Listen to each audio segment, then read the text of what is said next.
بسم الله والصلاة والسلام على رسول الله وعلى آله وصحبه ومن والاه. درسigeenan maanta waxaynu kusoo qaadan doonaa sida loo sameeyo in package lagu ururiyo software-ada. Waxaan naqaanaa badanaa waxaad arkataan package-yo uu qof sameeyay developer ah. Tusaale ahaan package-ka uu talagalay inuu software kusii dhex ururiyo oo marka la furo dhowr software oo muhiim ah laga dhex helo package-ka. Marka kaas oo kale ayaan samayn doonaa oo software ku dhex ururin doonaa inagoon isticmaalayn wax code ah oo wax code aanaynu isticmaalayn isla markaana wax software aanaynu isticmaalayn. Kaliya waxaan isticmaalnaa Windows-keena hadduu noqdo 7.8 iyo mid kastaba Windows-kaaga file yar oo ku jira oon la ogeyn dadka badadooduna aanay garanayn aynu isticmaalnaa oo packageska lagu sameeyo. Package-kan markaan uga jeedo waxaan ka wadaa tusaale ahaan markaad rabto inaad barnaamij samayso oo kale. Next barnaamij markaad install garaynayso next baad la dhahdaa. Next taasoo kale barnaamij sida loogu sameeyo loogu ururiyo ayaynu ka hadli doonaa. Laba barnaamijna waynu ku ridi doonaa.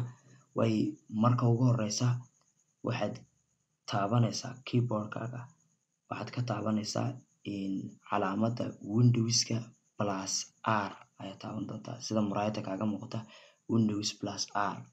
Kadib waxaad ku qori doontaa file-kan iExpress baad qori doontaa.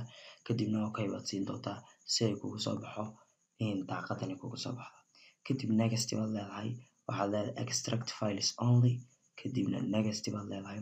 Halkan title baad u bixinaysaa. Tusaale ahaan markaad leedahay barnaamijka marka la extract garaynayo lasoo saarayo package-ka laga soo saarayo software-adii aan ku dhex qoray. Halkan title-ka maxaa ka muuqan doona halka iExpress ku qorantay. Tusaale ahaan waxaan leeyahay waxaad ka muuqdaan muxtarif softwares oo kale. Saasaynu oranaa muxtarif softwares oo kale.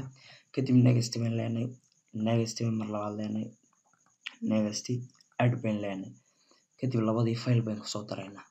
Tusaale ahaan ay soo qaadano labadan file aan soo copy garaysto aan desktop-ka keeno. labadaas software baan rabnaa inaan ku dhex ridno. Marka labadaas software baan soo qaadanaa desktop baan teginaa. Control baan taabanaa ka koowaad baan ku dhufanaa control-ka labaad kadibna open baan leenahay. Labadii software baan soo qaadnay. Labadaas software baa la dhex gelin doonaa package-ka. Kadib package-ka markaan ku dhufano labadaas software baa inoo soo baxaya. Kadib waxaan leenahay next. Kadib waxaad leedahay next. Halkan message display message-kan waa ka soo baxaya marka installation-ku dhamaado ama labada file lagu soo saaro ka soo baxaya. Tusaale ahaan waxaan leenahay waad mahadsantahay. Adigu waad arki doontaa qaabkay wax kasta yihiin. Waad mahadsantahay. Kadib next baan leenahay.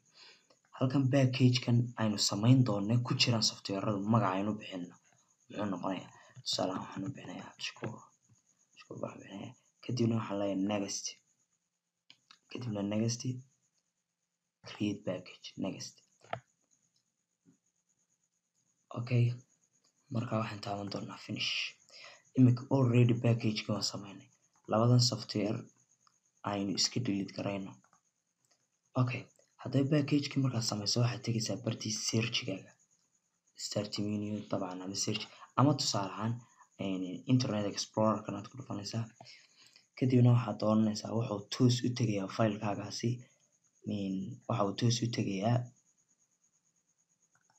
computer-kaaga magaciisa ama bartii tusaale ahaan local c baad tegaysaa. aan kugu soo dhaweyn local c users baad tegaysaa. Kadib Ismaaciil baad tegaysaa oo kale user-kaaga computer-kaaga magaciisa. Kadib waa kan package-ki aynu soo copy garayno aan iska soo xidhno halkan package-kan keeno. Okay package-ki saad aragta abdishakuur.exe baa la yiraahdaa. Markaan double click garayo waxa uu soo saarayaa title-kiisa muxtarif softwares oo magac aynu bixinay. Kadib wuxuu leeyahay please type the location where you want to extract files. waxaad soo doorataa buu ku leeyahay bartaad rabto labada software halkan ku jira inaan kuu soo dhigo. Tusaale ahaan desktop-kan leenahay gee labada software. Kadibna okay baan leenahay. Halkan waxay nooga soo bixi doonaa labadii software wireless network watcher iyo iSetup. Okay waxaan saaray mahadsantahay ayuu noo soo saaray. waa kuwan labadii software sidii caadiga ahayd softwarada loo isticmaali jiray ayaad u isticmaali doontaa iyagana. waa markaa double click macnaha markaad ku shubayso oo kale tusaale qaabkii oo kale aad isticmaalaysaa. waxaan filayaa inaad ka faa'iidaysatay. intaynu darsi labaad oo kan oo kale la kulmi doonto waxaan idin leeyahay subscribe garee isla markaana like garee una share garee asxaabtaada.